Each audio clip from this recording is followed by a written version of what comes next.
Penyebaran berita bohong atau hoaks dan kampanye hitam selama pelaksanaan pemilu 2024 menjadi tantangan sendiri bagi bangsa Indonesia yang memiliki beragam suku, bangsa, agama hingga budaya. Sebaran hoaks dapat berdampak pada timbulnya perpecahan dan persatuan nasional sehingga dibutuhkan upaya-upaya yang sangat maksimal dalam menangkal virus-virus informasi yang menyesatkan. Sekretaris Jenderal Dewan Pimpinan Nasional Repdem, Abraham Leo Tanditasik, mengatakan dalam kontestasi pemilu adalah hal yang wajar jika terdapat serangan hoaks dan kampanye hitam yang menyudutkan pihak-pihak tertentu. Menurutnya, hoaks semacam itu merupakan hal-hal yang berada di luar etika dalam berdemokrasi 5 tahunan tersebut. Ia berharap tak ada lagi terjadinya berita-berita yang memecah belah persatuan. Ya kalau hoaks memang sudah harus selesaikan. Cuman gini ya, hoaks itu kan pasti beredar ketika terjadi kontestasi.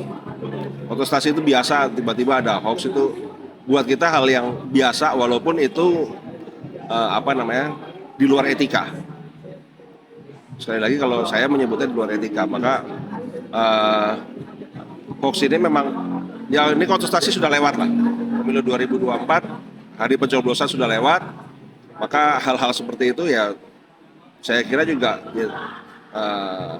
yang perlu diingatkan adalah jangan terjadi lagi. Dia menegaskan, sebaran berita hoaks dan kampanye hitam tak sebanyak sebelumnya jika dibandingkan dengan gelaran pemilu 2014 dan 2019.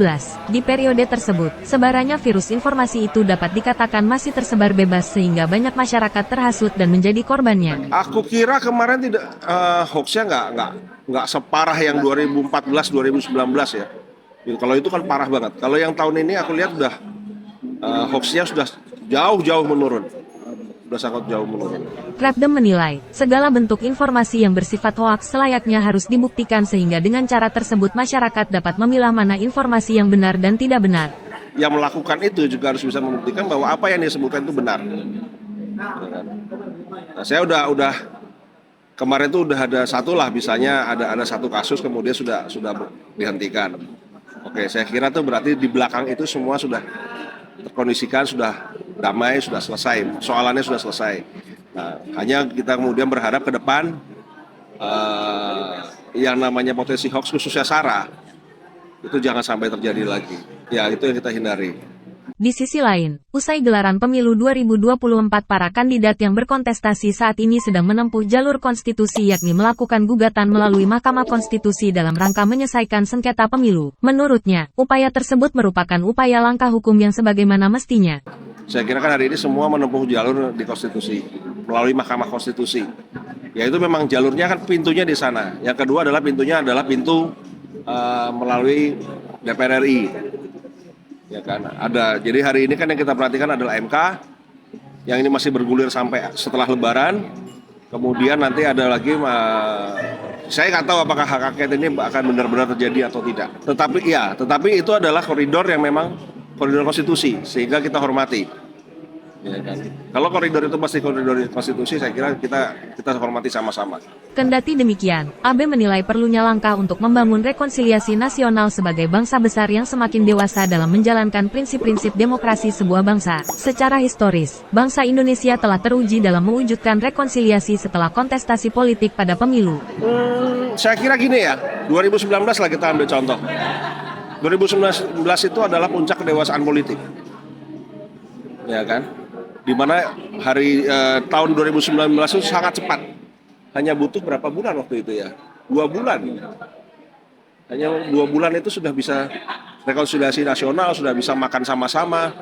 Ya kan, kemudian yang satu menyambang ke tempat yang lain, itu udah hal yang biasa.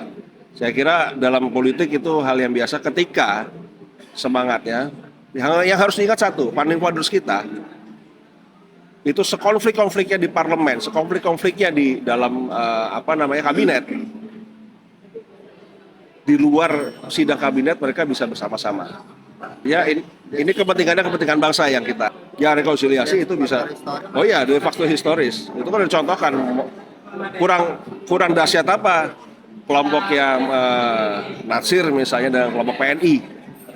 Tetapi ketika selesai di persidangan keluar, ya berkawan lagi.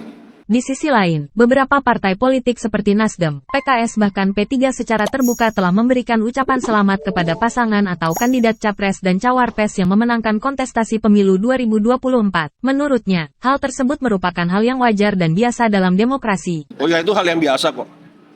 Hal yang biasa. Kita mengucapkan selamat kan hal yang biasa. Ya, itu adalah keputusan partai masing-masing. Ya kan?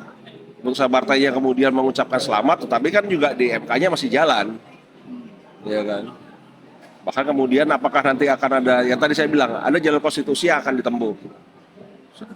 Ya, nah, itu hal yang normal. Satu, kita juga tetap ingat bahwa kita ini adalah Republik Indonesia. Yang kedua, sebagai pendidikan politik ini hal yang wajar. Gitu aja.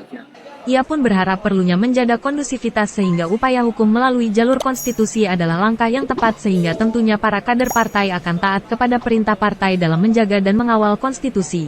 Ya, saya kira pertama gini, ikuti semua jalur sesuai dengan konstitusi. Kalau saya anggota PDI Perjuangan, saya selalu ikut dengan Ibu Megawati. Ibu Megawati tidak pernah keluar dari jalur konstitusi. Ya kan? Nah, saya tegak lurus hanya pada satu orang, ketua umum. Kalau ketua umum ikut jalur konstitusi, saya juga ikut jalur konstitusi. Itu saja. Jadi, kata dia, Repdem melihat bahwa pada situasi saat ini, menjaga kerukunan antar anak bangsa adalah sesuatu yang harus dikedepankan sehingga persatuan dan kesatuan nasional terus semakin kuat dan kokoh. Ya, saya kira hari ini rukun-rukun aja nih. Rukun-rukun aja kok.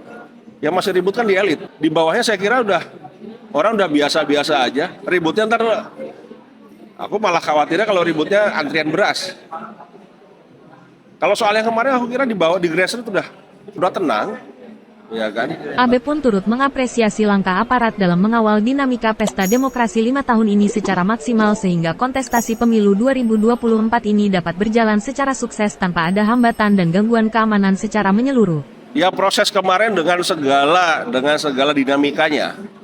Ya kan, hari ini itu sudah menjadi pos faktum, sudah menjadi fakta yang sudah terjadi. Nah, hanya kemudian ke depan kita berharap lebih profesional, ya kan, lebih profesional dan PR kita masih sangat banyak, khususnya tantangan global yang hari ini, ya mungkin dampaknya belum langsung, perang dunia tidak langsung ke sini. Waktu itu, tetapi kita juga harus siap dengan segala dampaknya. Krisis yang pertama tadi saya sudah ingatkan, hati-hati di krisis pangan.